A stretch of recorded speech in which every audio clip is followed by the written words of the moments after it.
ಈಗ ಸಾಕಷ್ಟು ನಮ್ಮಲ್ಲಿ ಕೃಷಿ ಕ್ಷೇತ್ರದಲ್ಲಿ ಹಸಿರು ಕ್ರಾಂತಿಯಿಂದ ಸಾಕಷ್ಟು ಡೆವಲಪ್ಮೆಂಟ್ ಆಗಿದೆ, ಸಾಕಷ್ಟು ಬೆಳೆಗಳನ್ನು ಬೆಳೀತಾ ಇದ್ದಾರೆ, ಆದರೂ ಲಾಸ್ ಆಗ್ತಾ ಇದ್ದಾರೆ.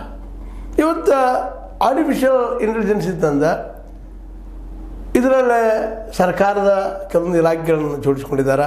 ಕೃಷಿ ಇಲಾಖೆ, ಸುಧಾರಣಾ ಇಲಾಖೆ, ಕೃಷಿ ವಿಶ್ವವಿದ್ಯಾಲಯಗಳು, ಕರ್ನಾಟಕ ದೂರ ಸಂವೇದಿ ಅನ್ವೇಷಕ ಕೇಂದ್ರ, ನೈಸರ್ಗಿಕ ವಿಕೋಪ ಉಸ್ತುವಾರಿ ಕೇಂದ್ರ, ಆರ್ಥಿಕ ಮತ್ತು ಅಂಕಿಅಂಶಗಳ ಇಲಾಖೆ, ಜಲಾನಯನ ಅಭಿವೃದ್ಧಿ ಇಲಾಖೆ, ಭಾರತ್ ಎಲೆಕ್ಟ್ರಾನಿಕ್ ಲಿಮಿಟೆಡ್, ಸಿಬ್ಬಂದಿ ಮತ್ತು ಆಡಳಿತ, ಪ್ರಾದೇಶಿಕ ದೂರ ಸಂವೇದಿ ಕೇಂದ್ರ, ಇವರೆಲ್ಲರ ಜೊತೆಗೂಡೆ ಕೃಷಿಗೆ ಏನಪ್ಪ ಅಂತಂದ್ರೆ ಬೆಳೆ ಜಬರ್ದಸ್ತ್ ಬೆಳೆಯುವಂಥದ್ದು. ಇದು ಸರಿ, ಅದು ಜಬರ್ದಸ್ತ್ ಬೆಳೆದಿಗೆ ಏನು ಮಾಡಬೇಕು? ಈಗಾಗಲೇ ಕೃಷಿ ಕ್ರಾಂತಿ ಅಂದರೆ ಹಸಿರು ಕ್ರಾಂತಿಯಿಂದ ಕೃಷಿ ಡೆವಲಪ್ ಆಗಿದೆ, ಇವತ್ತಿಲ್ಲ ಅಂತಲ್ಲ. ಮುಂದೆ ಅದೇ ಕಾಲಕ್ಕೆ ಹಾಲಿನ ಉತ್ಪಾದನೆ ಸಾಕಷ್ಟು ಆಗಿದೆ. ಆದರೆ ಅವ್ರಿಗೆ ಏನಲ್ಲಿ ಇನ್ವೆಸ್ಟ್ ಮಾಡ್ತಾರೆ ದುಡ್ಡ, ಆ ಪ್ರಮಾಣದಲ್ಲಿ ಅವರಿಗೆ ಪ್ರತಿಫಲ ಬರ್ತಾ ಇಲ್ಲ. ಇದರ ಬಗ್ಗೆ ಯಾಕೆ ನಮ್ಮ ಸರ್ಕಾರಗಳು ಚಿಂತನೆ ಮಾಡ್ತಾ ಇಲ್ಲ ಅಂದ್ರೆ ಮಾರ್ಕೆಟ್ ಯಾಕಿಲ್ಲ ಅವ್ರಿಗೆ ಅನ್ನುವಂಥದ್ದು.